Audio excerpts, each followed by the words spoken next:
The rain drummed on the black umbrella I clutched with numb fingers. Droplets smashed against the shoulders of my morning dress and dripped downward, mingling with the tears of those present. Only my eyes remained dry, as if I had wept all the tears of Bryce Holloway long before he died. The priest read his farewell speech in a monotone, but his words, picked up by the wind, drifted away into the leaden clouds. I stared at the polished casket being lowered slowly into the ground, and I couldn't believe that 36 years of my life was ending like this, in Claremont Cemetery, in the pouring April rain. Reed stood beside me, tall and straight as his father's cane. He was a carbon copy of Bryce, the same piercing gray eyes, the same strong-willed chin, the same way of pressing his lips together in moments of intense tension. Now his lips were pressed into a thin line. He didn't even look at me when the first handful of earth was handed to me. I tossed the earth onto the coffin lid, and the thud echoed hollowly inside me. Bryce died suddenly, a massive heart attack in his office, between signing documents and another business call. He'd always said he'd pass away on the run, and he'd been right. People around me were stirring. The ceremony was coming to an end. People came up to me with condolences. Bryce's business associates, a few neighbors, distant relatives I barely remembered. Their words blended into a single, unintelligible hum. "Mom," Reed's voice snapped me out of my daze. "Willow's taking the kids home. They're cold. I'll take you when you're done here." Willow, his wife, was already taking my grandchildren, 8-year-old Benjamin and 5-year-old Chloe, to her car. She didn't even turn around. "No need." My voice sounded unexpectedly firm. Reginald would drive me. Reginald had been our driver for the past 15 years. I noticed my son wince at the mention of his name. Reed always thought Bryce and I spent too much on staff he didn't think we needed. "Suit yourself," he shrugged and headed for his car, a black SUV that I knew for a fact he was still paying off the loan for, despite his father's continued financial support. When the last of the funeral attendees had departed, I was left alone at the gravesite. The rain had intensified, but I didn't care. I stared at the fresh mound of earth and thought about how a grief-stricken widow must feel. Grief? Despair? Fear of the future? I felt nothing but a strange relief, and the thought was so shameful that I wouldn't dare say it out loud, even in the emptiness of the cemetery. Bryce and I met when I was 29 and he was 36. He already owned 2 car dealerships and had a reputation as a ruthless but successful businessman. I was working as an accountant for a small construction company and moonlighting as a private tax consultant. We were introduced by a mutual acquaintance at a corporate reception, and Bryce was immediately interested. He was handsome, wealthy, and determined. Qualities that seemed to me at the time to be the key to a happy life. Our romance developed rapidly, and 6 months later, we were married. I left my job at his insistence. Bryce Holloway's wife should not count other people's money, and fully devoted myself to creating comfort in our home. Soon Reed was born, and for a while I was really happy, immersed in motherhood. But gradually I began to notice what I had ignored during our affair. Bryce's overbearing nature, his desire to control every aspect of our family life, from financial decisions to the color of the living room curtains. He wasn't a tyrant in the classic sense. He never raised a hand to me, never forbade me to see my girlfriends, never made jealous scenes. His control was subtler and more effective. He shaped my addiction, made me helpless without him. When Reed turned 3, I stuttered about going back to work. Bryce looked at me with genuine surprise and said, "Why? You have everything you need." And I agreed, because financially, I really did have everything, because it was scary to return to the profession after a break, because it was easier to give in than to fight. And so our life went on, outwardly prosperous, but inwardly as empty as a burned-out house.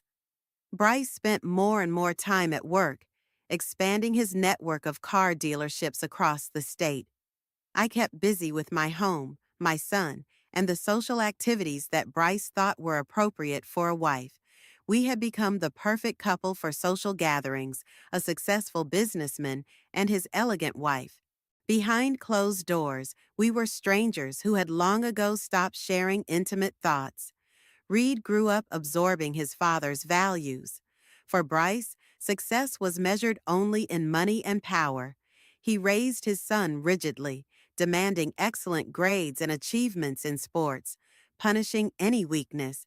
I tried to soften these demands, but only caused irritation of my husband, who thought that I make a boy of a sissy. When Reed entered college, I was secretly glad that he would live apart from us. I hoped the distance would lessen Bryce's influence, but the opposite happened. Reed saw his father as the ideal he sought to emulate. He adopted his manners, his attitude toward people, his philosophy of life, where everything had its price. After college, he tried several business ventures, all of which failed. Bryce reluctantly but reluctantly gave him money for new ventures, accompanying each check with a lecture on business acumen and responsibility. Reed married Willow. Grandchildren were born, but his financial situation remained precarious. I knew he was constantly borrowing money from his father, and I knew Bryce was starting to lose patience. A week ago, over dinner, they had another argument. "I'm not giving you a dime for this venture," Bryce cut him off when Reed started talking about a new up-and-coming project. "Stop throwing my money away. It's going to be profitable," Reed insisted. "I've researched the market, found investors." "What investors?" Bryce grinned bitterly. "Just another sucker like you?" "Dad." "No, that's enough. I'm tired of your failures. You're 34 years old and you're still living off me. It's time you learned to stand on your own 2 feet." Reed crimsoned with humiliation, especially since Willow and the kids were present for this conversation. "Fine." He gritted his teeth. "I'll find the money somewhere else." "Good luck." Bryce went back to eating, signaling that the conversation was over. 3 days later, he was gone. And now I stood at his grave in the pouring rain and thought about how our marriage had been a bargain in which I'd given up my freedom in exchange for security. For 36 years, I'd lived someone else's life, playing the role of Mrs. Holloway, the perfect wife, the caring mother, the welcoming hostess. Who was the real Eleanor Holloway? I couldn't remember. Mrs. Holloway. Reginald's quiet voice brought me out of my reverie. "You need to get warm. Mr. Prescott expects you in his office at 3 o'clock for the reading of the will." Prescott was Bryce's attorney who handled all of his legal matters, including the will. I nodded and followed Reginald to the car. In Prescott's office, Reed was already waiting. He was sitting across from the lawyer, tapping his fingers impatiently on the arm of his chair. When he saw me, he stood up and nodded dryly. His eyes were red from sleep or tears. I couldn't tell. "Please, Mrs. Holloway." Prescott pointed to the chair next to Reed. I sat down, feeling the tension in the room thicken with every passing second. The lawyer pulled a folder from his desk drawer and opened it. "Bryce had made some changes to his will before he died," he began. "The new version was signed 3 weeks ago." I noticed Reed's eyes flick forward. He, like me, hadn't known about the changes. "According to Mr. Holloway's last will," Prescott continued, "all of his assets, including Holloway Motors, real estate, stocks, bank accounts, and personal effects, go to his wife, Eleanor Jean Holloway." The lawyer's words hung in the air. I stared at him, not realizing what he had just said. "The whole estate? Me? What?" Reed jumped to his feet. "There's been some kind of mistake." "There's no mistake, Mr. Holloway," Prescott said calmly. "Your father was of sound mind when he made his new will." "That's impossible." Reed turned to me with fury in his eyes. "What did you do? How did you get him to change his will? Read. My voice trembled at his accusation. I knew nothing about it. Don't lie to me. He pounded his fist on the table. Dad always said the business would be taken over by me. Always. And now you're getting everything? This is a forgery. Mr. Holloway, calm down. Prescott rose from his seat.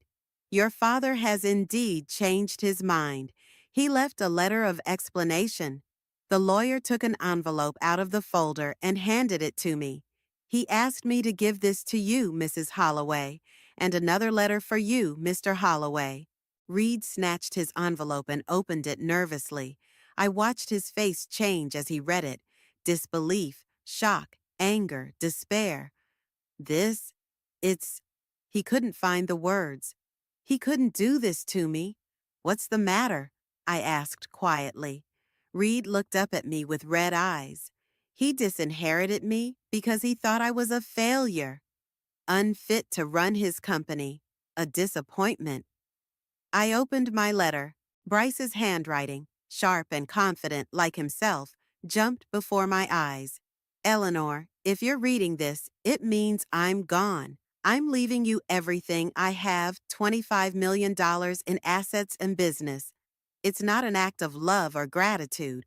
We both know our marriage has long since become a habit. This is a business decision. I can't trust Reed with the company. He's not ready. He probably never will be. You've always been smarter than you pretended to be, Allie. I know there's a pragmatic mind beneath the submissive wife mask. Use it. Do with my money what I couldn't. Invest it wisely, not squander it on dubious projects like Reed would. Don't let him manipulate you. Don't give him a dime until he proves himself worthy. That's my last lesson to him. I'm sorry for everything. Bryce. I folded the letter and looked up. Reed stood at the window, hunched over as if an unbearable weight had been placed on his shoulders. At 34, he looked broken. Reed, I called softly. We can discuss. There's nothing to discuss. He turned, and I saw the hatred in his eyes, and I recoiled. You got everything. Congratulations, Mom. You won. It's not a contest, I objected, and I didn't ask him to. Save your excuses for someone else. He headed for the door.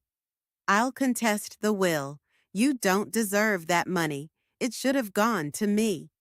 The door slammed shut behind him with such force that a framed photograph fell off the wall. I was left sitting in the chair, stunned by everything that had happened. $25 million, Bryce's entire empire, and the overwhelming hatred in my own son's eyes. Mr. Holloway has thought this through very carefully. Prescott broke the silence. The will is impeccable and uncontested. I don't know what to make of all this, I said. You'll have time to figure it out. The lawyer smiled. In the meantime, let me explain some of the details of asset management. I listened half-heartedly, thinking about how strange life had turned out. For 36 years, I'd been Bryce Holloway's shadow, following him without complaint, taking his decisions for granted.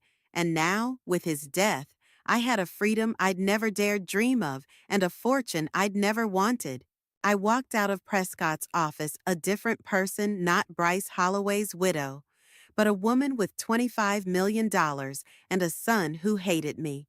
A new chapter of my life was ahead of me, and I had no idea what awaited me in it. For the first weeks after the funeral, I woke up every morning with a sense of unreality. I opened my eyes, saw an empty half of my bed, and for a few moments I couldn't figure out where I was or what had happened. Then my memory came back. Bryce was dead. I was rich. My son hated me. The huge mansion that had once seemed just big was now immense. I wandered through the empty rooms, feeling like a ghost. Bryce had never been particularly noisy, but his presence had always been felt. Heavy footsteps on the stairs, business conversations on the phone, the smell of expensive cologne. Now the house was imbued with silence. On this May morning, I woke up to sunlight streaming through the curtains. For the first time in many days, I didn't have a headache or troubling dreams. I got out of bed, walked to the window, and opened the curtains, letting in the bright light. The garden below was in full bloom. The roses I planted every spring had bloomed, turning the lawn into a sea of red and pink. I showered, dressed, and went down to the kitchen. Our housekeeper, Mrs. Parsons, wasn't here today. I'd given her 3 days off to visit her daughter in Portland. For the first time in a long time, I was completely alone in the house, and I was suddenly relieved. No one was watching my schedule, pushing me around with breakfast, or reminding me of appointments and obligations. I brewed some coffee, toasted some toast, and went out to the terrace with my breakfast. It was a beautiful morning, warm with a light breeze carrying the scent of the blooming garden. A strange sense of freedom swept over me. I could do anything. I could leave, I could stay, I could sell this house, I could hire 10 gardeners, or I could learn gardening on my own. The choice was mine. For the first time in 36 years, I could make decisions without looking at Bryce, without calculating his reaction, without fear of disappointing or angering him. The resolve came suddenly. I went back into the house, pulled out my laptop, and opened the search engine. Mediterranean travel, I typed and hit enter. The screen filled with pictures of azure seas, white clifftop houses, ancient ruins, and exotic markets. The Mediterranean was a dream I had cherished since my youth. As a college student, I planned a trip to Greece and Italy, saved money, and studied Italian. But then I had to drop out of school to take care of my sick mother, and after she died, I fell headfirst into work, trying to pay off medical bills. Then there was Bryce, a life of luxury where traveling was commonplace, but only the trips he planned. Business trips, luxury resorts where the entire top brass of the car business met with their families. No ruins, no small fishing villages, no freedom. Now I could catch up on my travels. I spent a few hours researching itineraries and hotels, making a tentative plan. Athens, Santorini, the Amalfi Coast, Sicily, Barcelona. The list grew, and with it grew excitement. I felt like a girl planning an escape. The doorbell rang, snapping me out of my reverie. Reed stood on the doorstep with a grim expression on his face. "Can I come in?" he asked without saying hello. I stepped back silently, letting him into the house. He walked into the living room, glancing around the room as if assessing its value. "How are you?" I asked to start a conversation. "Fine," he grinned. "My father died, leaving his entire fortune to a woman who didn't even really love him, and I was left penniless. It doesn't get any better than that." The blow was accurate, but I didn't let him see how much it hurt me. "I won't discuss my feelings for your father," I said calmly. "If you've come to argue, you'd better leave." "No." He suddenly changed his tone. "I came to apologize. I was wrong to accuse you. It wasn't your father's fault." I stared at him in disbelief. This sudden change was too abrupt. "What do you want, Reed?" He sank into the chair and ran his hand through his hair, just like Bryce did when he was tired. "Mom, I'm desperate," he admitted. "I'd mortgaged the house for a project I'd told Dad about. I was counting on his investment. Now the bank is threatening to foreclose on the house if I don't make a payment within a month." "How much?" I asked. 200,000. He looked at me pleadingly. "I know it's a lot of money, but it's not much to you right now. For me, it's a roof over my head, a roof over your grandchildren's heads. That's it. The first mention of children. I knew this was just the beginning." "Willow's freaking out with worry," he continued. "Benjamin and Chloe don't know what's going on, but they can feel the tension. I can't tell them that we might be without a home." "Why aren't you trying to get a job?" I asked. Reed looked at me like I was crazy. "What kind of job? I'm a businessman, not an employee. You've never run a successful business, I reminded him. And neither have you. He jumped up, his face contorted with anger. First my father, now you. You've always thought I was a failure. I didn't say that, I countered. But you have to be sober about this. You have a family, responsibilities. That's why I came to you. He interrupted. I have an amazing opportunity, but I need startup capital. Invest in my project, and in 6 months you'll get 3 times as much. I shook my head. Reed, I won't invest in your business, but I can give you 200,000 to save the house. It would be a gift, not a loan or an investment. His eyes flashed with fury, but he quickly pulled himself together. Okay. He pressed his lips together. Thank you for that. When can I get the money? I'll contact the bank tomorrow and transfer the amount. He nodded and headed for the exit, but turned around at the door. It's Chloe's birthday this Saturday. She'll be 6. She really wants Grandma to come. For a second, something sincere flashed in his eyes, concern for the daughter he really loved. But it lasted only a moment. I'll come, I promised. And I'd bring a present. After Reed left, I sat in silence for a long time, trying to sort out my feelings. Grandchildren were my weakness, and Reed knew it. I didn't see them as often as I would have liked. Willow always found excuses to cancel visits, but I loved them wholeheartedly. The thought of them being without a home was unbearable, and yet something about Reed's behavior made me uneasy. His sudden change of mood, his calculated mention of the kids, his lack of a real plan of action, all of it indicated that he hadn't changed. He had simply chosen a new tactic. That evening, I called Nettie Howard, my longtime friend who had stayed with me through all the ups and downs of my life. She was the only person I could trust unconditionally. Nettie, I need some advice, I said after exchanging greetings. Of course, darling. What's up? Reed came by today, asked for money. Nettie sighed heavily. No wonder. How much this time? 200,000 to save the house from the bank. And he also hinted at investing in some project. Did you say yes? Yes to one, no to the other. Ellie, Nettie sounded worried. Are you sure he's telling the truth about the house? The question had crossed my mind before, but I dismissed it. Do you think he's lying? I don't know, honey, but Reed's always been a master manipulator. Remember when he convinced Bryce to buy him a yacht for his 25th birthday? I remember. Reed faked depression for a month, even seeing a therapist who recommended sea air to restore mental health. Bryce bought a yacht, and within a month, Reed looked completely healthy. He sold the yacht after a year because maintenance was too expensive. I'll check out the mortgage information, I decided. Right, Nettie approved. And, Allie, have you thought about selling the house? The question caught me off guard, though I'd been thinking about it myself. I have. It's too big for me alone. It's not just the size, Nettie said softly. There's too much Bryce in this house. You need a fresh start. She was right. Every corner of the mansion reminded me of Bryce, his study with the cigar collection, the library with the leather chairs where he liked to read in the evenings, the bedroom that was always his territory, even when we slept together. I'll think about it, I promised. And one more thing, Nettie added.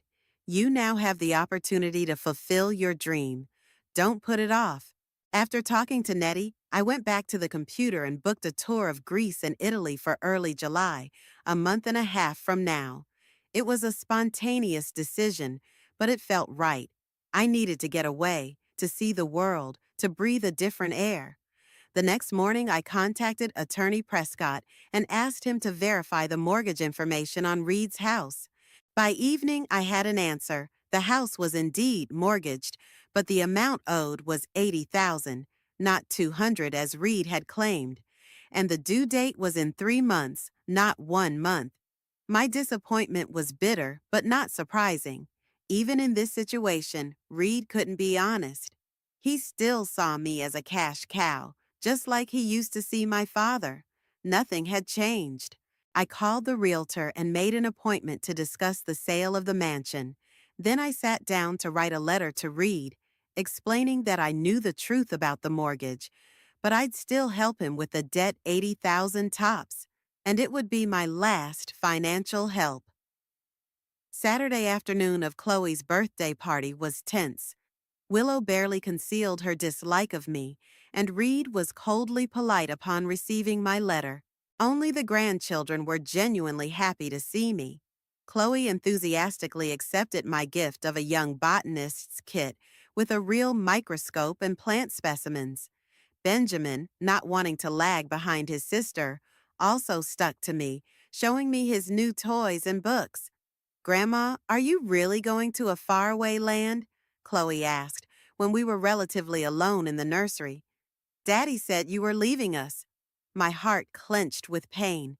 So, Reed had already used my trip against me. I'm not abandoning you, sweetheart. I hugged my granddaughter. I'm just going away for a while to see some interesting places, and then I'll come back and tell you all about what I saw. Maybe I'll bring back some souvenirs. Promise you'll come back? There were tears in her eyes. I promise. I kissed her on the top of her head. I'll always come back to you. After the party, when I was about to leave, Reed pulled me aside. I got your letter, he said dryly. Thank you for your help.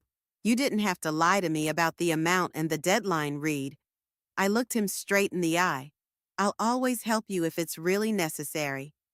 I didn't lie. He looked away. I just exaggerated a little. It happens in business. This isn't a business. This is family. Everything in our family has always been business. He grinned bitterly. My father taught me that. Speaking of business, I'd like to introduce you to my project in more detail. It's a really good opportunity. You invest $1 million, you get 3 and 6 months. Reed, I shook my head. I've already told you, I won't invest in your project. Why not? His voice rose. What's in it for you? It's a drop in the ocean for you right now. It's not about the money, I explained. I don't believe in your business plan. You don't have a track record of successful project management because my father never gave me a real chance. He was almost shouting, always controlling my every move, never letting me make decisions. How was I supposed to gain experience? You're 34 years old, Reed. You could have started small, proved you could. Don't lecture me, he cut me off. You don't know anything about business. All your life you've been just a handsome addition to your father. His words hurt more than he could have imagined, because there was some truth in them. But I wasn't going to be someone's shadow anymore. I won't give you any money for this project, I said firmly, and that's my final decision. Fine, he hissed. Then don't be surprised if your grandchildren soon forget what you look like. You're threatening to cut me off from my children? I couldn't believe my ears. I'm just saying that we might not have enough time to visit their grandmother, who is too busy traveling and spending the money my father earned. I silently turned around and headed for the exit. There was no point in continuing this conversation. Reed only saw me as a source of money, not a mother, and he was willing to use his own children as weapons. On the way home, I thought about how our relationship had changed.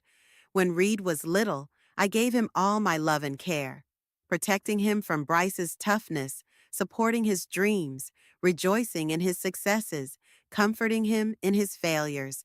As he became an adult, I continued to see him as the little boy who needed my protection. But today, for the first time, I saw him for what he really was: calculating, selfish, ready to use any weakness against me. This realization was painful, but necessary. I couldn't keep living under illusions. Reed was a grown man who was making his own choices, and I had to make mine. When I got home, I called my lawyer and asked him to prepare the paperwork to sell the mansion. Then I opened my laptop and added another country to my travel plans: Croatia. I'd heard it had a beautiful coastline and ancient cities where time seemed to stop. Time. I had plenty of it, and I wasn't going to waste it trying to earn the love of those who only saw me as a way to get what they wanted. It was an unusually hot June in Claremont. The air rang with heat. The asphalt melted under the merciless sun, and my house, despite the powerful air conditioners, was stuffy and unsettling. 2 weeks had passed since that conversation at Chloe's birthday party, and things had only gotten worse in that time. Reed called almost every day, starting the conversation with mundane questions about my health and business, and then invariably moving on to his promising project. With each rejection, his tone became more insistent, almost threatening. I busied myself with travel preparations and selling the house, trying not to think about the growing conflict. The realtor had found several potential buyers willing to pay the asking price for a mansion in an upscale neighborhood. I began sorting through my belongings, deciding what to take with me into my new life and what to leave behind. Photos, books, memorabilia, everything passed through my hands, making me recall moments of the past. Some memories were bitter, others unexpectedly warm. I found my old sketchbook, a hobby I'd given up shortly after getting married because Bryce thought it was a waste of time. Now I looked at those sketches and thought about how much joy I'd missed out on by giving up my hobbies for his approval. One of those days, as I was sorting out my second floor closet, the phone rang. Reed's number. I hesitated, but answered it. Dash, dash, Mom? His voice sounded strained. We need to talk. In person, not over the phone. About what, Reed? I already knew the answer, but I asked anyway. About my project. I have some new data you might be interested in. E. I want to apologize for my behavior at Chloe's birthday party. The apology was unexpected. Maybe he was truly remorseful. Maybe I should have given him a chance to explain himself. Okay, I agreed. When do you want to meet? Tonight, 7 p.m. at the Blue Oyster, he said, naming the small downtown restaurant where we sometimes had family dinners at the best of times. 7 o'clock, I confirmed and hung up. I'd been uneasy all day. Something in Reed's voice was unsettling, too much tension, too little sincerity. But I dismissed the feeling, chalking it up to the general nervousness of the last few weeks. At 7:30, I got into my silver sedan and drove toward the center. The traffic was heavy. Rush hour, lots of people coming home from work. I turned on the radio, trying to take my mind off the conversation I was about to have. The traffic light at the intersection of Maple Avenue and 7th Street turned red. I stopped, tapping my fingers on the steering wheel to the beat of the music. It was green. I stepped on the gas, and the car moved smoothly forward. Next intersection. Red again. I started to brake, but something was wrong. The brake pedal fell to the floor, offering no resistance. The car kept going, picking up speed on a slight incline. Panic gripped me. I applied the brake again and again, but to no avail. Ahead was a busy intersection with heavy cross traffic. In desperation, I jerked the handbrake. The car swerved, but the speed only slowed slightly. I jerked the steering wheel to the right, trying to pull to the side of the road, but at that speed, the car was barely obeying. The squeal of tires, the screams of passers-by, the honking of cars all merged into a cacophony of terror. My sedan flew into the intersection at a red light. I saw a huge black SUV coming at me from the left. The last thing I remember was the deafening sound of the impact, the clinking of broken glass, and the sharp pain that pierced my entire body. Then there was darkness. Consciousness returned slowly, piecemeal. First came the sounds, the beeping of medical equipment, muffled voices, the rustle of footsteps on the linoleum. Then pain, dull, pervasive, throbbing in different parts of the body. And finally, the light blurry, unnaturally bright, hitting my eyes even through my closed eyelids. I tried to move, but my body wouldn't listen. I tried to speak, but only a faint croak escaped my parched throat. She's coming to. A woman's voice, unfamiliar, anxious, quick footsteps, cool fingers on my wrist, measuring my pulse. Dash, Mrs. Holloway? Can you hear me? If so, blink, please. I blinked with difficulty. The blurry blur in front of my eyes was slowly taking shape, a young woman in a white coat with a concerned look on her face. Great, she smiled. I'm Dr. Allison Coleman. You're at St. Mary's Hospital. You were in a car accident. A car accident. Failed brakes. An intersection. Memories came flooding back, triggering another panic attack. Calm down. The doctor put a hand on my shoulder. You're safe. You have multiple injuries, but your life is not in danger. What? My voice was barely audible. What's wrong with me? 2 broken ribs, right leg, concussion, internal bleeding, which we stopped in surgery. You're a very lucky man, Mrs. Holloway. According to witnesses, your car flew into the intersection at a high rate of speed. Brakes, I whispered. They weren't working. Dr. Coleman frowned. The police are examining the accident scene and your car. They'll want to talk to you when you're feeling better. I nodded weakly, feeling the fatigue pulling me back into the darkness. Rest was the last thing I heard before falling back into sleep. The next days were an endless string of examinations, procedures, drips, and injections. The pain receded under the influence of the medication, then returned with renewed vigor. I was too weak to stay awake for long, and fell into a heavy sleep after a few minutes of wakefulness. Nettie came every day, bringing flowers, magazines, homemade food that I couldn't eat. She would sit by my bedside, hold my hand, and talk about everyday trivia, trying to distract me from my pain and anxious thoughts. Reed would show up too, pale, with circles under his eyes, a look of genuine concern on his face. He came with bouquets, asking how I was feeling, talking about how much he and the kids were looking forward to my recovery. I've put everything on hold, he said during one of his visits. The main thing now is your health. I looked at him and tried to see if his concern was genuine. Something inside me, some intuitive feeling, told me it wasn't, but I pushed the thought away. Couldn't my own son want me dead? Couldn't he? On the 5th day after the accident, the police came to visit me. A tired-looking old detective named Harris and his young partner, whose name I didn't remember. Dash, Mrs. Holloway, Harris began after a few formal questions about my well-being. We examined your car. The brake system was damaged. Someone had cut the brake hose. I went cold. Cut it? On purpose? Yes, he nodded. It wasn't a technical failure or natural wear and tear. Someone had done it on purpose. But who? I couldn't bring myself to finish the question.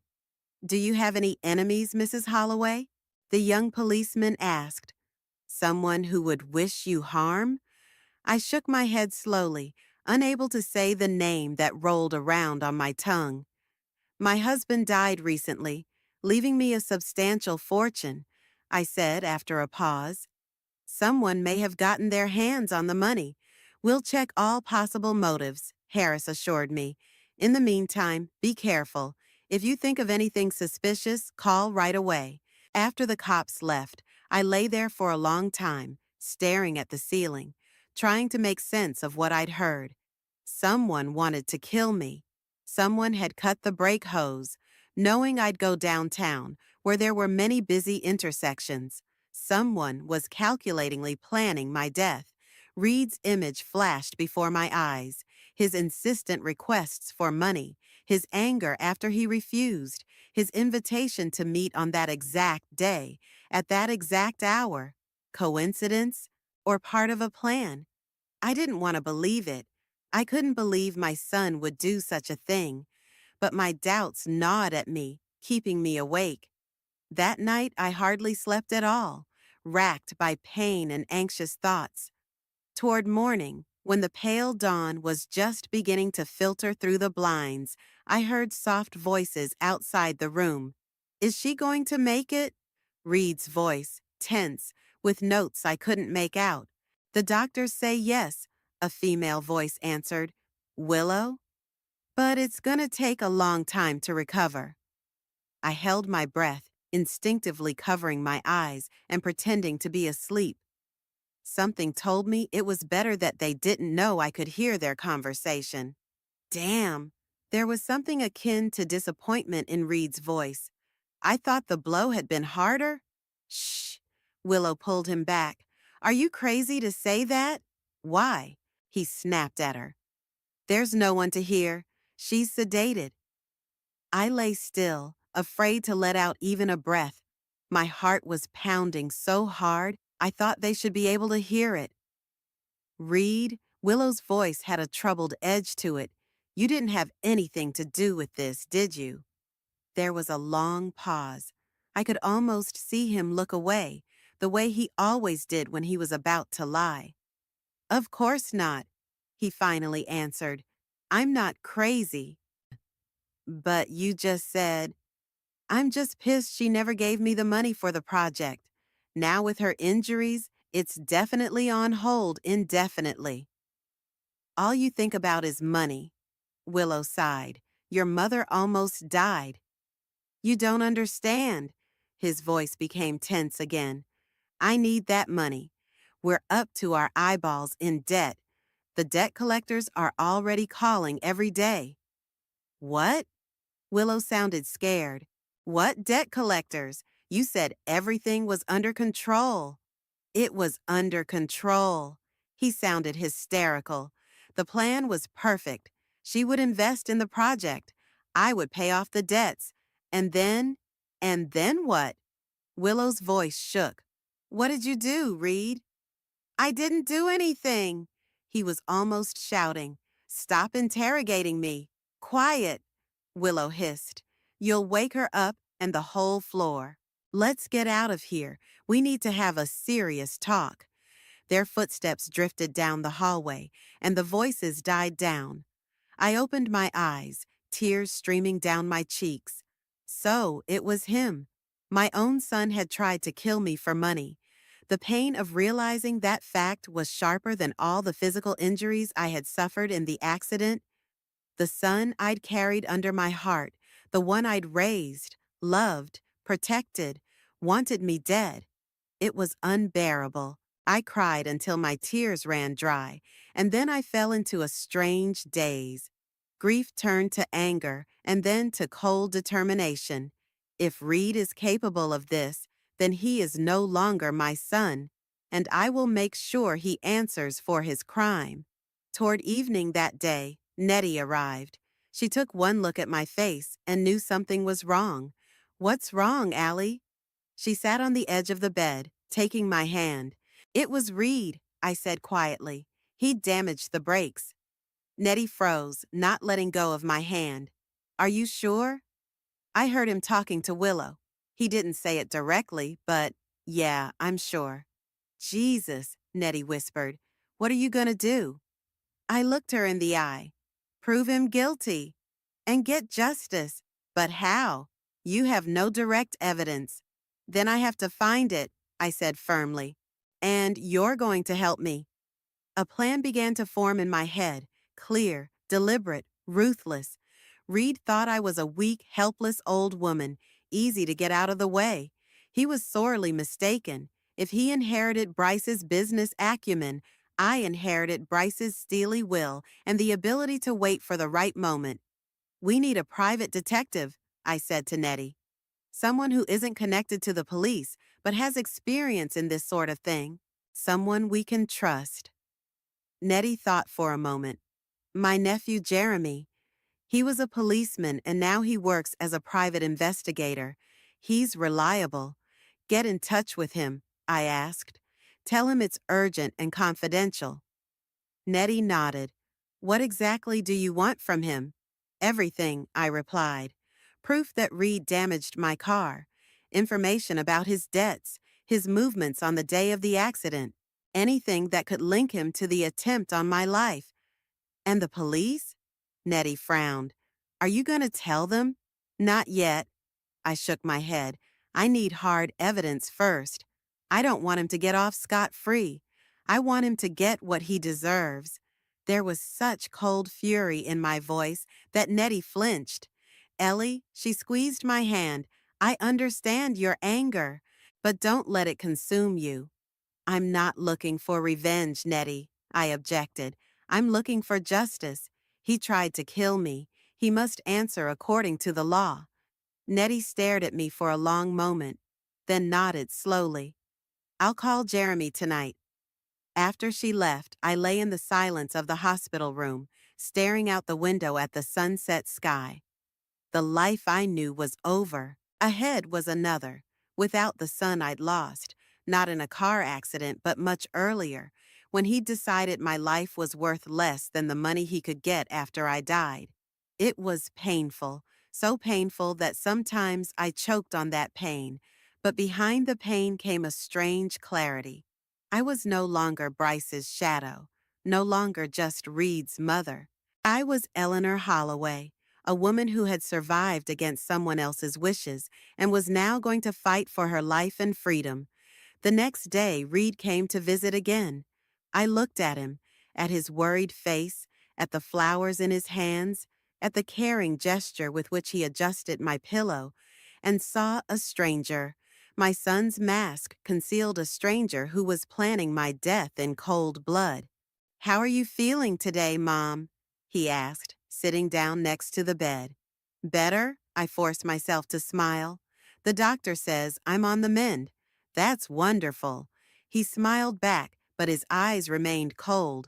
We've all been so worried. The kids keep asking about you. They do?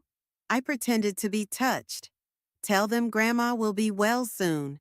He nodded, then paused, as if gathering his thoughts. Mom, the police came to me with questions about your accident. They say someone damaged the brakes on purpose. I watched his reaction carefully, looking for signs of nervousness or guilt. But he was calm, too calm for a man who had learned that his mother had almost been the victim of a crime. Yeah, that's what they told me, I answered neutrally. Do you have any idea who might have done it? There was pure academic curiosity in his voice. No, I lied. I can't imagine who would interfere with an elderly widow. Maybe it had something to do with my father's money, he suggested. $25 million is a serious motive.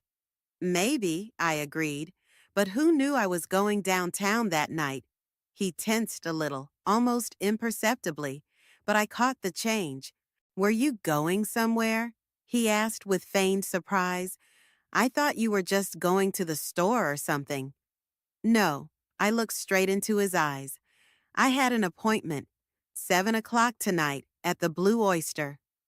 He looked away. I didn't know. Who with? It doesn't matter anymore. I shrugged. I obviously didn't make it. Reed squirmed in his chair. You should be more careful, Mom. Maybe you shouldn't live alone in a house this big. Why don't you move in with us until they find the culprit? Thank you for the offer. I smiled. But I can manage. Besides, the mansion will be sold soon. I'm looking for a smaller apartment. Sold? He couldn't hide his surprise. You didn't say. It was a spontaneous decision, I explained. Too many memories, too many. Bryce in everything. I understand, he nodded, but I could see that his mind was already on something else, probably calculating how selling the house would affect his chances of getting the money. When do you plan to move? As soon as I'm back on my feet, I answered.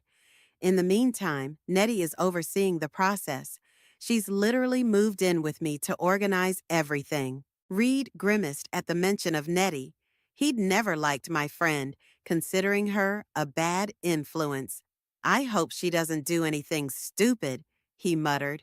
Nettie is the most trustworthy person I know, I said firmly. I trust her completely.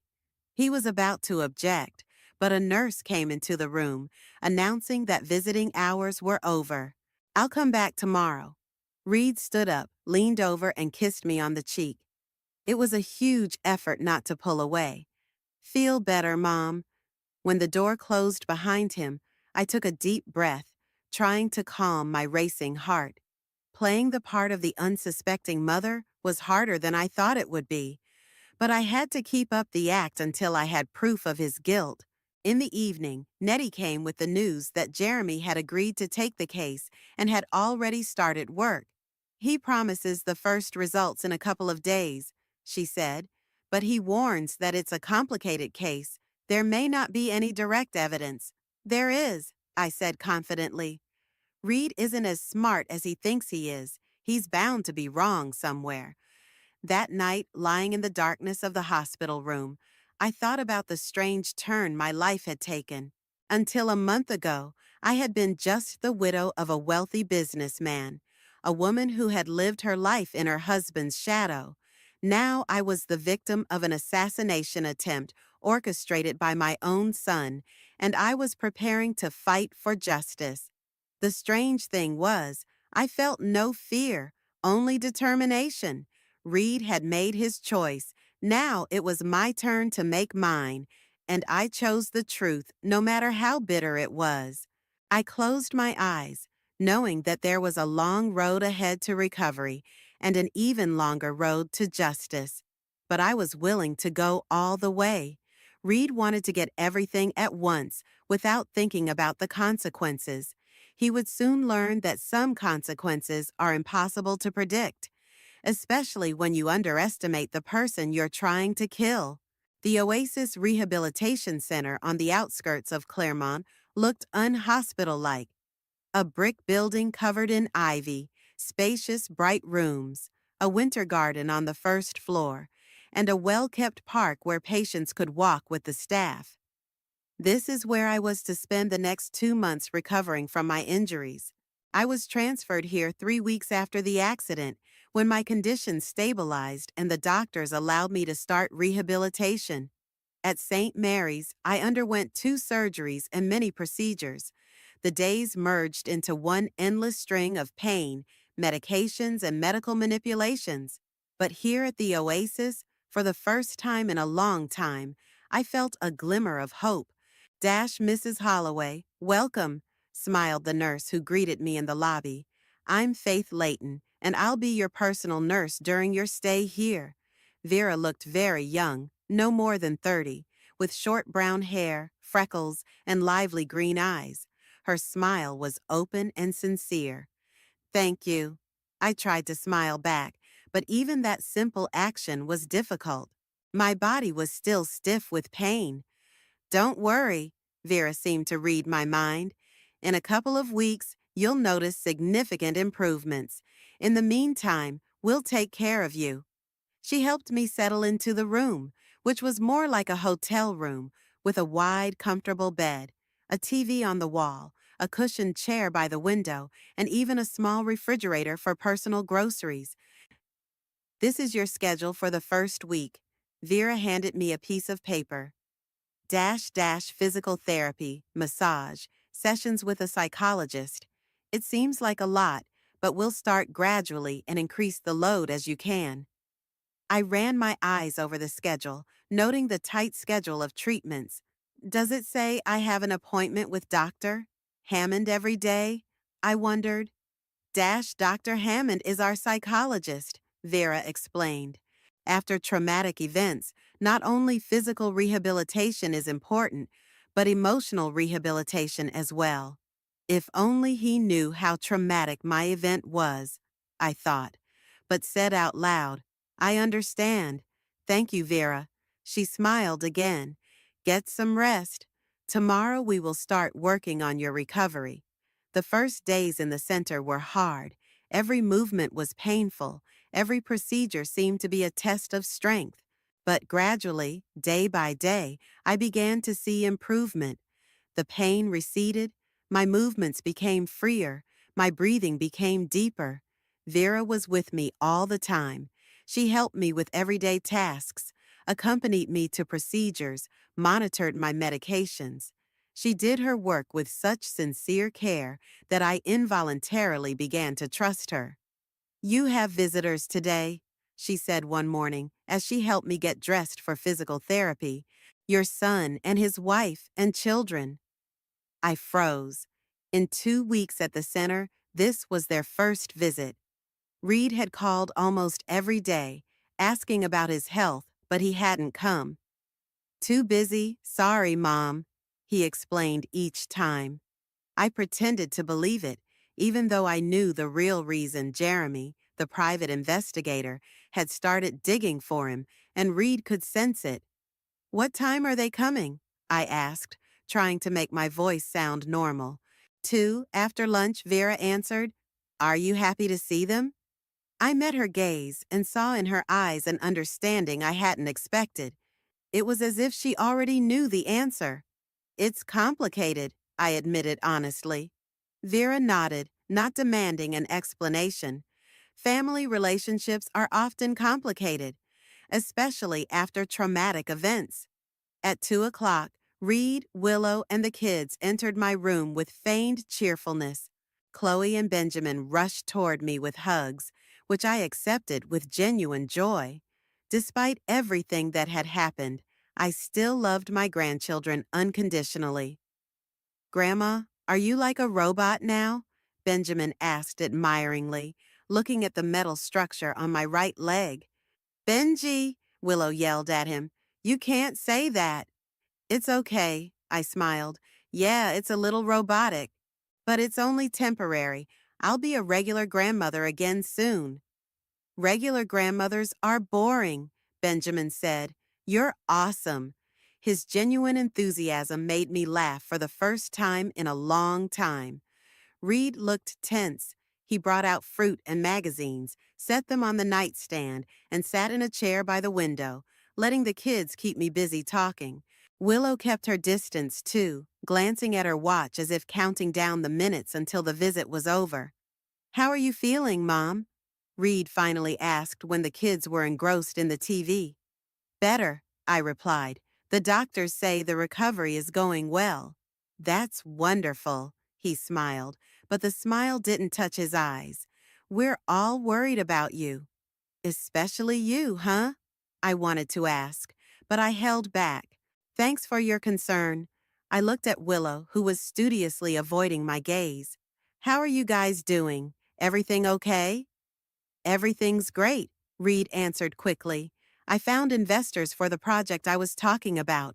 The matter was resolved without your help. The last phrase was spoken with barely perceptible reproach.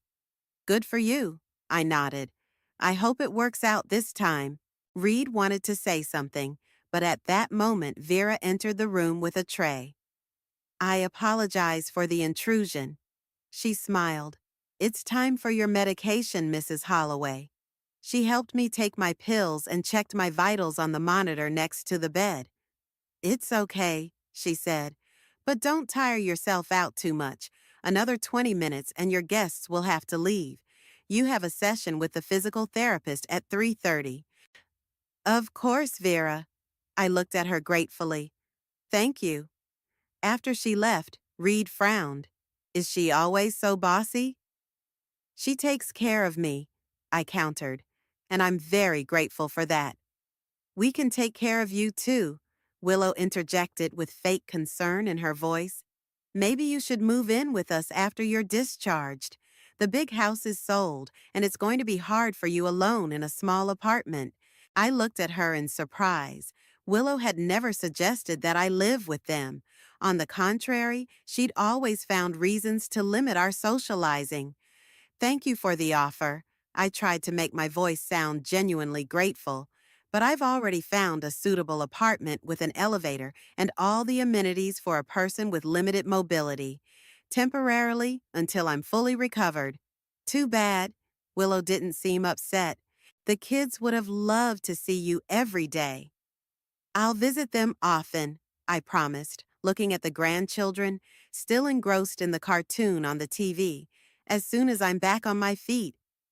The rest of the visit passed in awkward silence, interrupted only by the children's comments about what was happening on the screen. When Faith returned to remind them that visiting time was over, Reed and Willow looked frankly relieved. "We'll come again," Reed promised, saying goodbye. "Feel better, Mom." After they left, I leaned back against the pillows, feeling strangely empty. These people were my family, and yet they were complete strangers. Reed, once my little son, was now the man who had tried to kill me. Willow, who had never particularly liked me, was now an accessory to his crime, albeit unwittingly. Only the grandchildren remained sincere. But how long would that last under the influence of their parents? A hard visit? Vera returned to help me get ready for physical therapy. Noticeable? I smiled weakly. Professional observation. She helped me into the wheelchair. "Would you like to talk about it?" I looked at her, a young woman with kind eyes and an open face.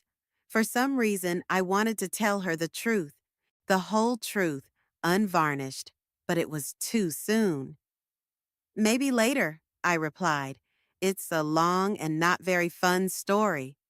"I'm in no hurry." Vera took me down the hall to the physical therapist's office. "And you know, sometimes it's easier to talk to a stranger than to your loved ones." She was right, and over the next few weeks, I slowly began to open up to her, not all at once, but little by little, testing her reactions, her ability to listen without judgment. I told her about Bryce, about our marriage, about the years I'd spent in the shadow of an overbearing husband, about Reed and his constant demands for money, about the will and my son's reaction to it.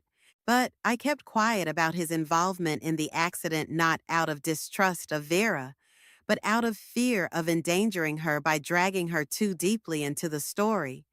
Vera listened attentively, not interrupting, not judging, sometimes asking questions that made me think.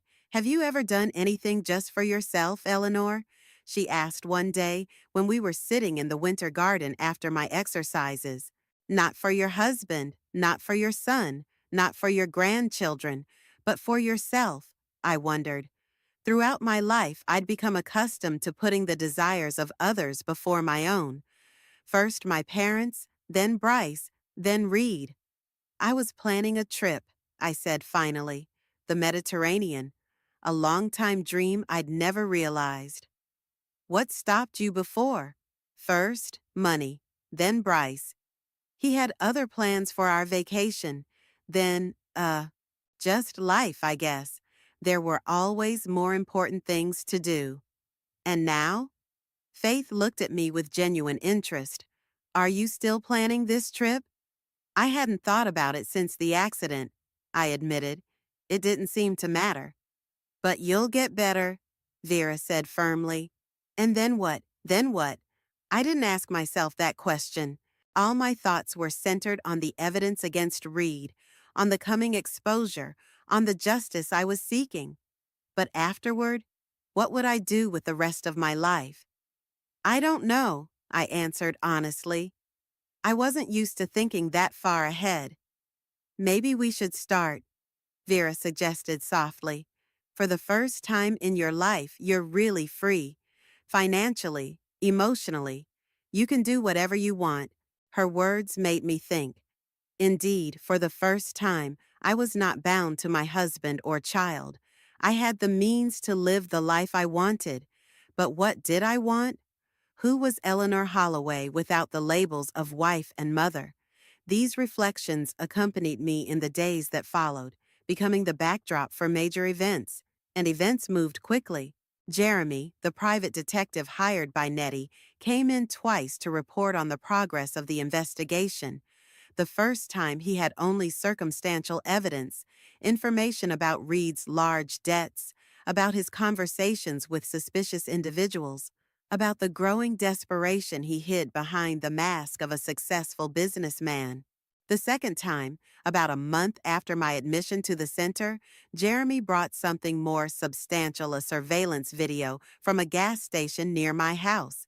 It showed a man who looked like Reed, wearing a hoodie and gloves, approaching my car parked on the curb and doing something under the bottom. The date on the tape is the day of the accident. The time is early morning when the streets are still empty. It's not 100% proof, Jeremy warned. You can't see the face very well, but with the other evidence we have, it might convince the police to launch a serious investigation. What else do you need? I asked, looking at the blurry image on the laptop screen. Ideally, a confession, Jeremy answered, or a witness statement. Someone who could have seen him do it, or who he could have told. I wondered. Willow. She knows something, I'm sure of it. I heard them talking at the hospital. Willow won't testify against her husband. Nettie shook her head. She's too dependent on him. Maybe she won't have to, Jeremy said slowly. If we can record her talking to Reed about what happened, that should be enough. How do we do that? I asked. It's not like they're going to discuss it in front of me.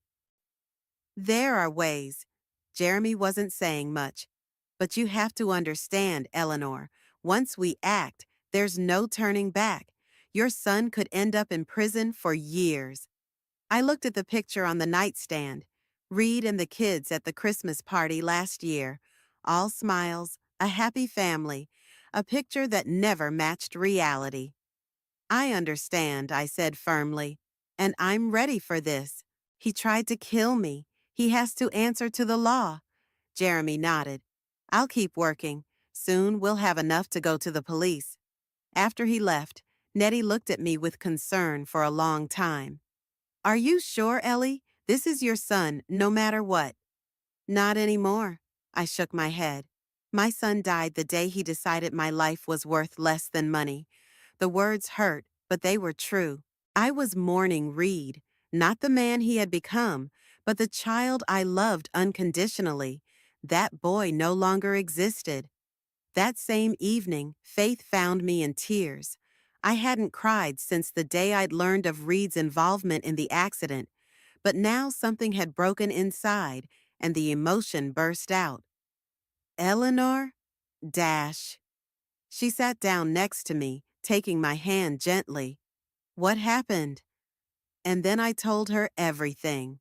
About the conversation I'd overheard, about Jeremy, about the evidence, about my impending exposure. The words came pouring out like a dam had burst.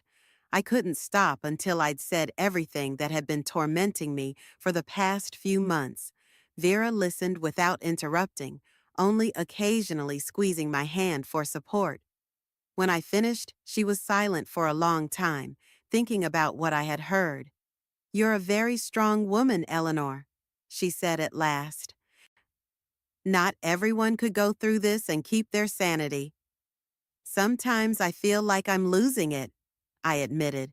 How could I not see that my own son had turned into such a man? You are not to blame for his choices, Vera said firmly. You gave him love, care, opportunities. What he did with it was his responsibility, not yours. Her words were like balm on an open wound. All my life I'd felt guilty, not a good enough wife for Bryce, not an attentive enough mother for Reed, as if all their faults and failures were the result of my mistakes. You know what I see when I look at you? Vera continued. A woman who has spent her life giving of herself to others, without even receiving gratitude in return. A woman who sacrificed her dreams for someone else's ambitions. A woman who allowed herself to be manipulated for fear of losing the love of those who never truly loved her back. Her words were painfully accurate. What am I supposed to do now? I asked quietly. Start living for yourself, Vera answered simply. Not out of selfishness, but out of self-respect. You deserve happiness, Eleanor. Real happiness that doesn't depend on the approval of others. I couldn't sleep for a long time that night, thinking about Vera's words. All my life I'd been seeking approval first from my parents, then from Bryce, then from Reed. I'd lived in constant fear of disappointing them, of not living up to their expectations. And what did I get in return? A husband who saw me as an extension of his image as a successful businessman. A son who valued only my wallet, not me. It was time to stop this vicious cycle. It was time to start valuing myself, not as someone's wife, mother, or grandmother, but as an independent person with her own desires, dreams, and the right to happiness. I woke up this morning with a clear head and a new determination. For the first time in a long time, I felt not only anger and pain, but also hope. Hope that after all this nightmare, a new life awaited me, one that I would choose for myself, without regard for other people's expectations. I pulled the notebook and pen Nettie had given me from the nightstand and began to write. Not a revenge plan, not a list of charges against Reed, but a wish list. Everything I wanted to do, see, experience in this new life. The trip to the Mediterranean was just the beginning. It was followed by art classes, which I dropped after I got married, volunteering at an animal shelter, learning Italian, gardening, photography, all the little joys I'd sidelined, deeming them insufficiently important compared to the needs of my family. When Vera came in with the morning meds, I showed her the list. "It's beautiful, Eleanor." She smiled as she looked it over. "It's exactly what I was talking about." "Thank you," I took her hand, "for helping me see the truth not only about others, but also about myself." "There's nothing to thank." She looked embarrassed. "It's my job." "No," I objected. "Your job is to help my body heal, and you helped my soul, too. It's much more than just a professional duty." Vera thought for a moment. "You know, my father was just like your husband. Powerful, controlling, thought his opinion was the only right one.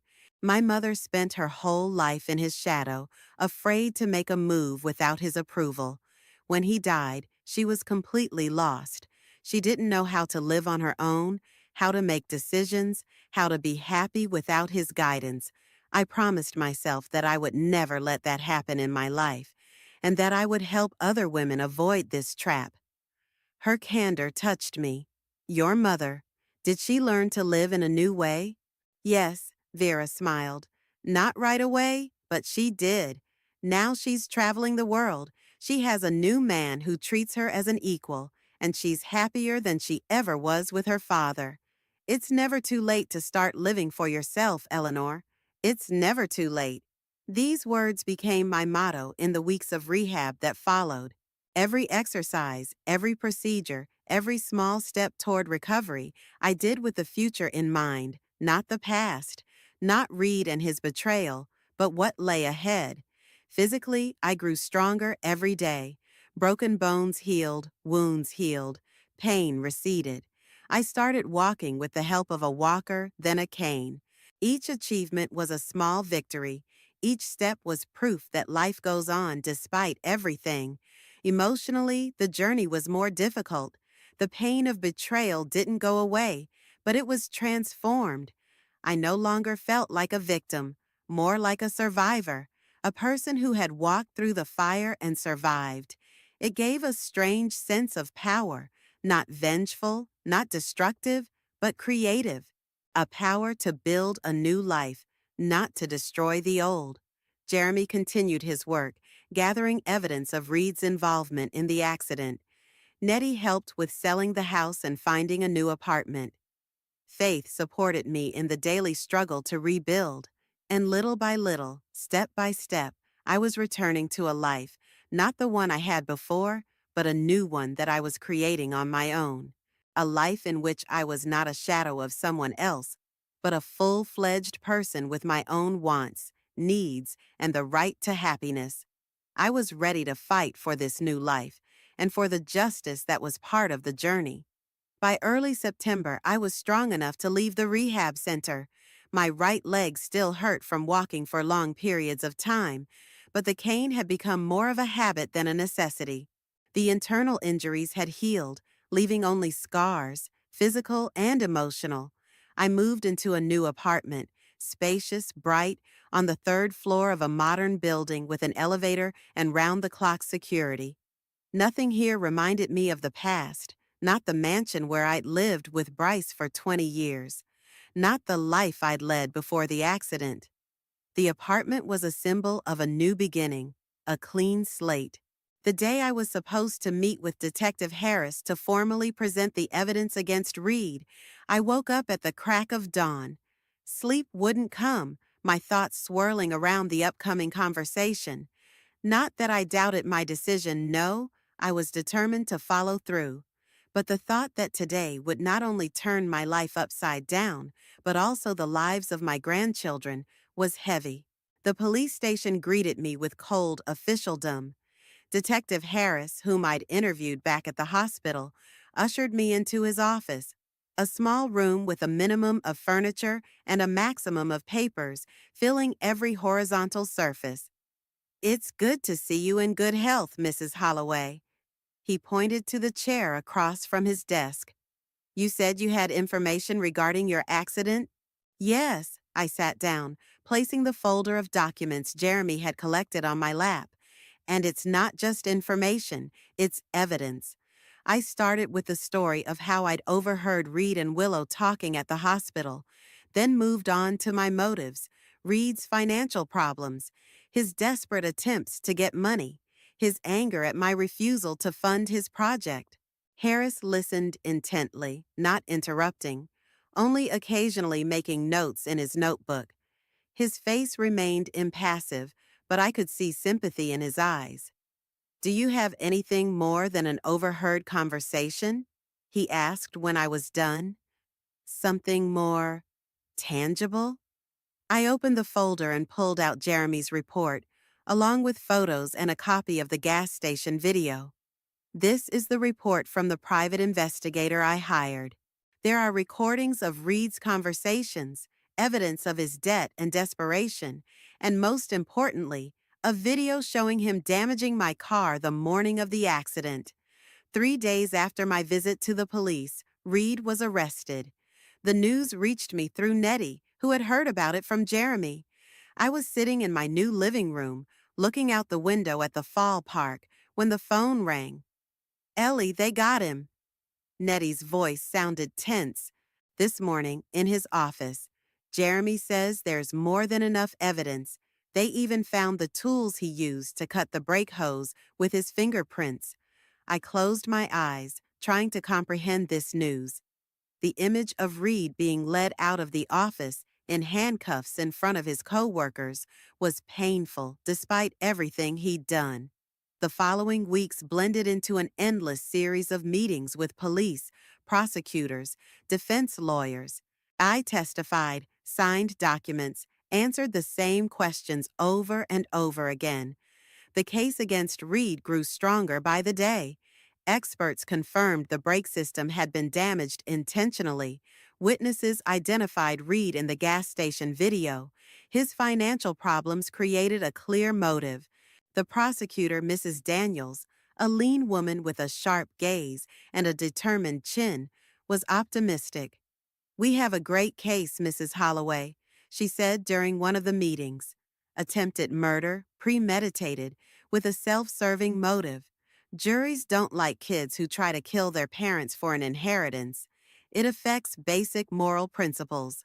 The trial began on a cold November day. I arrived at the courthouse an hour before the start of the session, accompanied by Nettie and Vera, who had taken the day off to support me on this difficult day. The courtroom was full: journalists, the curious, witnesses, experts. The story of a wealthy widow whose son tried to kill her for her inheritance had captured the attention of the public and the press. I tried not to look around, concentrating on breathing and staying calm. When Reed was brought in, it was the first time I'd seen him since his arrest. He had lost weight, shadows under his eyes, and his expensive suit had been replaced by a more modest outfit. But when he looked at me, I saw no remorse or shame in his gaze, only cold hatred. He turned away without waiting for my reaction and sat down next to his lawyer. The trial began with opening statements. Daniels presented the case clearly and emotionally, describing my marriage to Bryce, his death, the will, Reed's financial problems, his growing desperation, and finally, the assassination attempt. "This is not just a case of attempted murder," she concluded, addressing the jury. This is a case of betrayal of the most basic human bond, that of mother and son. Reed Holloway was willing to kill the woman who gave him life for money. And today, we will prove it beyond a reasonable doubt. Reed's attorney, Mr. Blackwell, an older man with sad eyes and smooth manners, presented an entirely different version of events. Members of the jury, he began in a soft but confident voice. The prosecutor paints before you a picture of a fairy tale villain, a son trying to kill his mother for money, but the reality is much more complicated.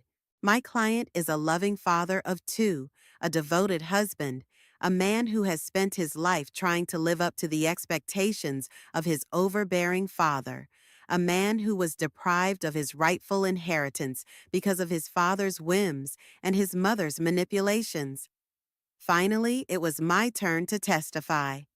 I stepped up to the witness stand, leaned on my cane, swore to tell the truth, and prepared myself for the most difficult test of all.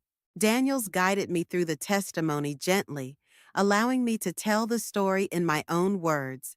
I talked about our family, about Bryce, about his decision to leave his entire fortune to me, about Reed's reaction, about his requests for money, about my refusal to fund his project.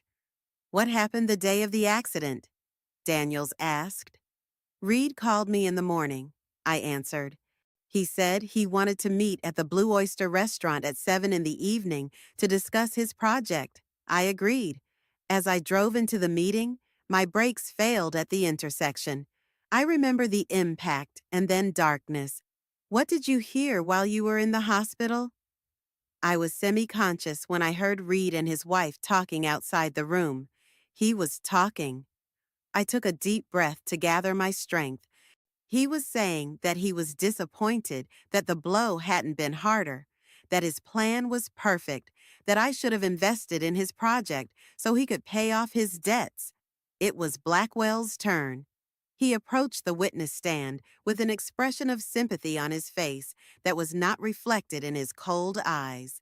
Mrs. Holloway, tell me, is it true that after receiving your inheritance, you immediately began spending money? Sold the family home, planned a trip, bought a new apartment? Yes, I saw no point in denying it. I started a new life. A new life, he repeated with pressure. Without the son you disinherited.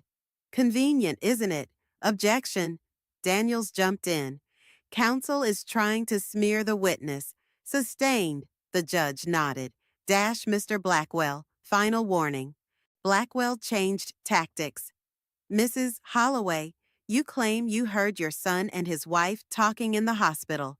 But according to medical reports, you were under the influence of powerful painkillers and sedatives. Couldn't you have just, imagining it? No, I shook my head. I could clearly hear them talking. But no one else did they? Not the nurses, not the doctors. They weren't around. Convenient, Blackwell said again. And after this conversation, you immediately hired a private investigator to find evidence against your son? Not immediately, I objected. After a while, when I could think about what I'd heard. The trial lasted 2 weeks.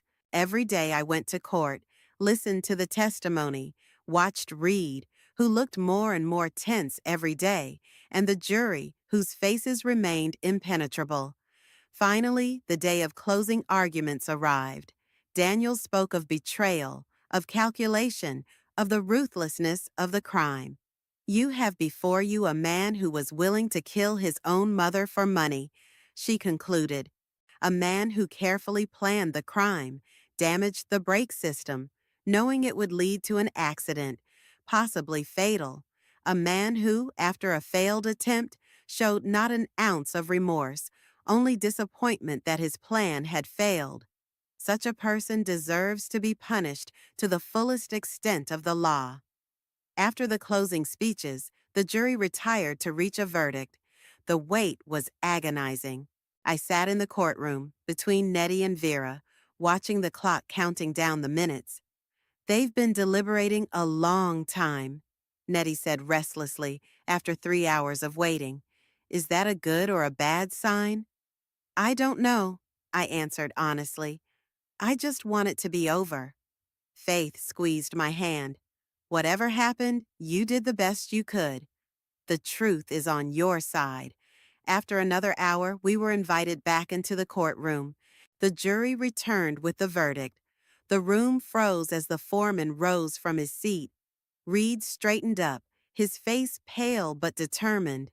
I sat motionless, feeling my heart beating somewhere in my throat.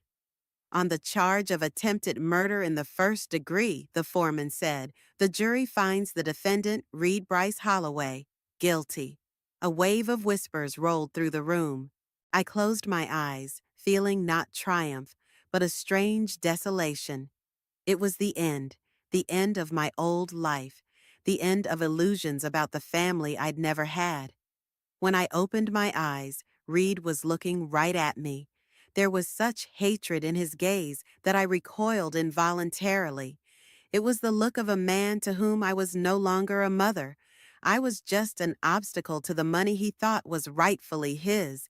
The judge announced the sentencing date and closed the hearing.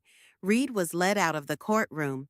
The last thing I saw was his straight back and the slumped shoulders of Willow, who followed him without looking back at me. As I walked out of the courthouse, I ran into a crowd of reporters.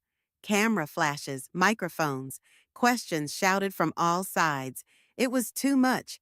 Mrs. Holloway, how do you feel about the verdict? Do you think it's a fair punishment for your son? What will you tell your grandchildren? Will you ever forgive him? Nettie and Faith tried to shield me from the intrusive reporters, but I stopped and raised my hand, calling for silence. I have no comment, I said firmly. There are no winners tonight, only losers. Please respect my privacy and that of my family. A week later, the sentencing took place. I was back in the courtroom, listening to the prosecution and defense speeches again, looking at Reed again, who no longer looked tense, but simply devastated. The judge talked about the gravity of the crime, about premeditation, about violating the most basic moral standards. Finally, he pronounced the sentence, 15 years in prison, with the possibility of parole after serving 10 years. Reed showed no emotion when he heard the sentence, just closed his eyes for a moment, as if accepting the inevitable. Then he was taken away, and I never saw him again that day. There was a letter from Willow waiting for me at home, the first contact I'd had since Reed's arrest. A short note informing me that she and the kids were leaving Claremont to stay with her parents in Oregon, that she thinks it's best for the kids to have no contact with me, that perhaps in time, when the wounds had healed a bit, we could discuss my seeing my grandchildren. As I sat in my new living room, holding that letter in my hands, I realized that I had lost not only my son, but my grandchildren as well, at least for a while. It was the bitterest price of justice. November in Claremont was always rainy, but on this day, a year after Reed's trial, the sun suddenly broke through the clouds, flooding my small garden with warm light. I sat on the veranda of my new house with a cup of green tea, watching the last of the fall leaves swirl in the air before dropping to the neatly trimmed lawn. This house in a quiet neighborhood on the outskirts of Claremont had become my refuge after everything I'd been through. 2 floors, 4 bedrooms, a small garden and a terrace, spacious enough, but without the frills of the huge mansion where most of my family life had been spent. Everything was to my taste: light-colored walls, comfortable furniture, lots of bookshelves, and none of the flashy symbols of wealth that Bryce was so fond of displaying. A year ago, when Reed was sentenced to 15 years in prison, I thought I'd never recover from the betrayal and the pain. The wound seemed too deep, the loss too significant. I lost not only my son, but also my grandchildren, whom Willow had taken to Oregon, away from her toxic grandmother, as she put it in one of her last messages. The first months after the trial were the hardest. I moved into an apartment but quickly realized that an apartment building was not for me. Too many people, too little privacy. I was used to silence and the opportunity to be alone with myself. The search for a new home took almost 2 months. Nettie helped me by organizing viewings and advising me on legal matters. When I first saw this house on Maple Street, with its cozy front porch and old trees in the yard, I knew immediately it was what I was looking for, a place to make a fresh start without the shadow of the past. The move took place in March, when nature was just beginning to wake up after winter. Symbolic, new home, new spring, new life. I brought with me a minimum of things from the past: a few pictures of my parents, books I really loved, paintings chosen by me personally, not by Bryce. Everything else was a thing of the past, along with memories I tried not to rekindle. The Mediterranean trip I had dreamed of all my life finally took place in May. I started with Greece, Athens, Santorini, Crete, then Italy, Rome, Florence, Amalfi Coast, and finally Spain, Barcelona, Valencia, Malaga. 2 months of freedom, beauty, new impressions, and discoveries. I traveled alone, but loneliness did not weigh me down. On the contrary, I enjoyed the opportunity to plan each day on my own, to choose my routes, to stop where I wanted, not where it was prestigious or convenient for business meetings, as it was always with Bryce.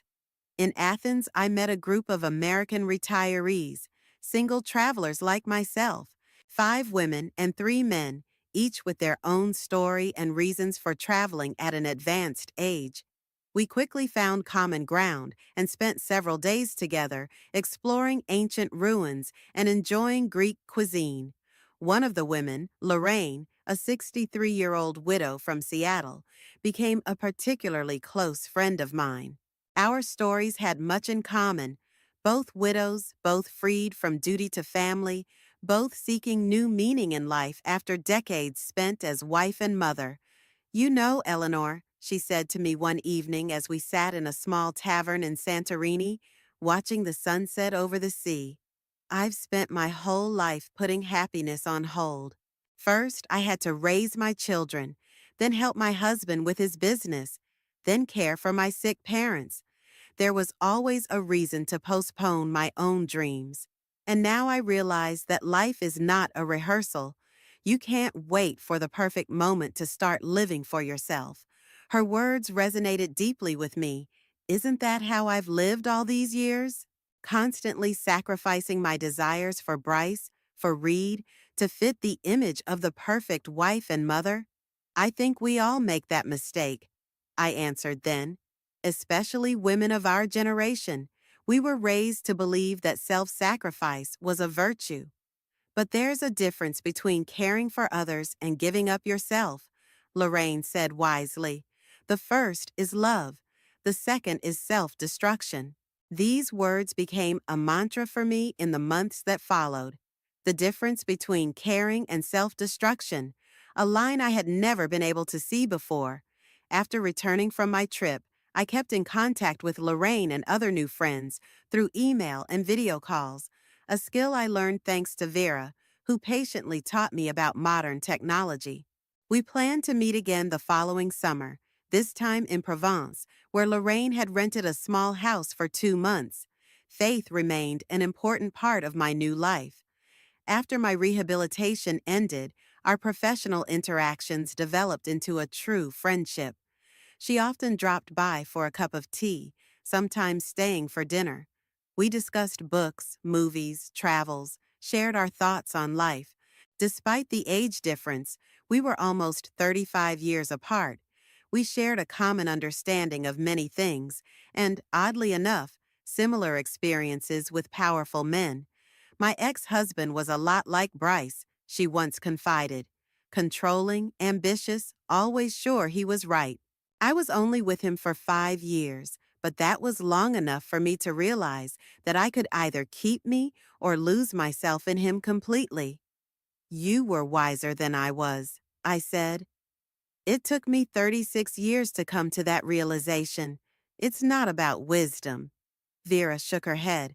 It's just that in your generation, women had fewer choices, fewer examples of independence, less support. Maybe she was right.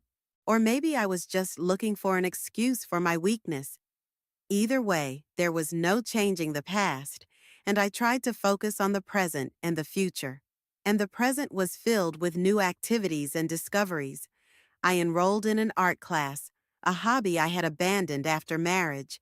To my surprise, the skills returned quite quickly, and soon the walls of my new home were adorned with watercolors and pastel landscapes brought back from travels or painted from memory. I also started practicing yoga, first on a doctor's recommendation to strengthen my back, and then simply because it was fun and helped clear my mind. 3 times a week, I attended classes at a small studio near my home, where a group of enthusiastic young people like me gathered. The most challenging issue remained the grandchildren. Benjamin and Chloe were the only strings that still connected me to my past life. I miss them every day, remembering their laughter, their questions, their little hands in my arms. After months of complete lack of communication, I decided to write Willow. Not accusing, not demanding, just letting her know that I loved the kids and would be happy to be able to have at least occasional contact with them. The reply came unexpectedly quickly and wasn't as harsh as I'd feared. Willow wrote that the kids missed me, especially Chloe, who often asked when they would visit their grandmother. She wasn't ready for face-to-face visits, but offered a compromise. Video calls once a month under her supervision. It was better than nothing. Our first call was in July, after I returned from traveling. I was nervous like I was going on a job interview or date, not a conversation with my own grandchildren. But as soon as I saw their faces on the screen, all fears melted away. "Grandma," Chloe exclaimed, pressing so close to the camera that I could see only her eyes and part of her nose. "Where have you been? Mommy said you went far, far away." "I've been traveling, sweetheart," I answered, holding back tears, "to the countries I told you about. Do you remember when we saw the book about Greece? I remember. There were white houses on the mountain and blue sea." "That's right. And I was there, and I saw those houses and the sea." Benjamin was more reserved, but I could see the joy in his eyes. He had grown during that year, more serious, more thoughtful. At 9 years old, he was already beginning to realize that something serious had happened in the family, although, of course, he didn't know all the details. "Grandma, did you bring us anything?" he asked, hopefully. "Of course, honey." I showed them the small souvenirs I had bought especially for them. A miniature statue of Parthenon for Benjamin and a silver bracelet with blue eyes for Chloe. "I'll mail them to you." Willow, who was sitting next to the children, tensed but didn't object. After that, the calls became regular, once a month, for 30 minutes at a time. Not as many as I would have liked, but enough to keep in touch so the kids wouldn't forget me, so I could see how they were growing up. To my surprise, gradually, my relationship with Willow began to improve as well. Not that we became close, but the open hostility disappeared. I think, away from Reed and his influence, she started to see things more objectively, or maybe she just got tired of the hate and resentment. Either way, it was for the best, especially for the kids. In the early fall, almost exactly a year after the trial, a letter arrived from Reed. I immediately recognized his handwriting on the envelope, and it took me a long time to open it. The letter lay on the living room table all day while I did chores, cooked dinner, read a book, always glancing at the white rectangle as if it might suddenly come to life. In the evening, pouring myself a glass of wine for courage, I finally opened the envelope. "Dear Mom, I don't know if you'll read this letter or throw it away right away. I would understand if you chose the latter. After everything that has happened, you have every reason to hate me. Still, I hope you'll read it to the end. It's been almost a year since the day I was sentenced. A year within these walls has given me a lot to think about my life, my decisions, my mistakes, and the biggest mistake was what I did to you. I won't make excuses. I won't say I was out of my mind with despair or that I didn't realize what I was doing. I knew what I was doing. I deliberately damaged your car's brakes, hoping you would die in the accident. I was willing to kill my own mother for money. That's unforgivable. And yet, I apologize. Not because I'm hoping for your compassion or your help, not to make it any easier on myself, but simply because I have to say it. I have to admit my guilt, not just to the law, but to you. I destroyed our family. I robbed my children of a grandmother who loved them. I hurt the woman who gave me life and always took care of me. How could I become such a monster? Maybe it was the way my father raised me. Maybe it's in my own character. Maybe it's in a society where success is only measured by money and power. But in the end, the reasons don't matter. What matters is what I did, and the fact that I can't undo it. I'm not asking you to forgive me. I'm not asking you to write to me or visit me. I just want you to know that I realize the depth of my fall, and I am truly remorseful. I hope you have found peace and a new life after all I have caused you. You deserve happiness more than anyone else. Read. I reread the letter twice, trying to make sense of my feelings. Was it a sincere attempt at remorse, or just another manipulation? Reed had always been a master of pretty words and emotional gestures when it was to his advantage. Part of me wanted to believe he was sincere, wanted to think that a year in prison had really changed him, made him reevaluate his actions. A mother's heart never fully lets go of her child, even when reason knows it should. But another part of me, more rational, more protective, reminded me of how often Reed had used my feelings against me. How easily he went from remorse to anger if he didn't get what he wanted. How he manipulated my love and guilt. As I sat in my new home, in my new life, with a letter from a man who was willing to kill me for money, I realized I had a choice. I could let the past drag me back into the maelstrom of toxic relationships, doubt, pain, or I could let it go, finally and irrevocably. I stood up, picked up the letter, and walked over to the fireplace I'd lit this evening because of the first chill of fall. I watched the paper blacken in the fire, curl up, turn to ash.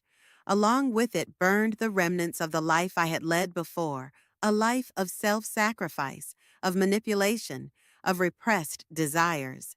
This symbolic gesture brought no gloating, no particular relief, just the quiet realization that one phase was over and another was beginning. Reed had made his choice. I had made mine. Our paths parted forever, and it was the right thing to do. I woke up the next morning with a clear head and a light heart. I had breakfast on the veranda, looking out at my little garden where the maple leaves were already starting to turn yellow. Then called Vera and invited her to lunch. I wrote a letter to Lorraine confirming our meeting in Provence next summer. I took out my sketchbook and sketched a new landscape, the sea horizon I had seen in Greece. At noon, the doorbell rang. On the threshold stood Nettie with a large box in her hands. I thought I'd drop in unannounced. She smiled. I hope I'm not intruding. You're never in the way. I hugged my friend. What have you got there? Seeds and bulbs for your garden. She put the box on the table in the hallway. Tulips, daffodils, crocuses. If you plant them now, it'll be a sea of flowers in the spring. But I don't know anything about gardening, I admitted. You'll learn, Nettie said confidently. It's no harder than learning to live again. And you did it brilliantly. We spent the rest of the day planting bulbs in the garden. The earth was cool and damp under our fingers. The smell of fall filled the air, and the sun shone softly through the thinning crowns of the trees. Nettie talked about her plans for the winter, about her grandchildren, about the new exhibition at the City Gallery where we had decided to go together the following week. It was just an ordinary life, simple, quiet, without the drama and tension that had accompanied me for most of the last few decades. And it was in that simplicity that I finally found what I had always been looking for: the freedom to be myself. That evening, after Nettie left, I sat on the veranda, admiring the sunset and thinking about the strange path that had brought me here, about a marriage that had been more of a bargain than a union, about the son I loved but couldn't keep from his father's influence and my own demons, the money that almost cost me my life, and the freedom that only came when I stopped sacrificing myself for those who didn't deserve it, when I learned to value myself as I valued others, when I realized that my life belongs to me and I alone decide how to live it. Tomorrow will be a new day. Perhaps I'll call my grandchildren, even though our regular call is still 2 weeks away. Perhaps I will continue working on the landscape. Perhaps I'll start planning a new trip. Or perhaps I'll just sit in the garden, watching autumn change colors all around me, and that will be my choice, my own free choice.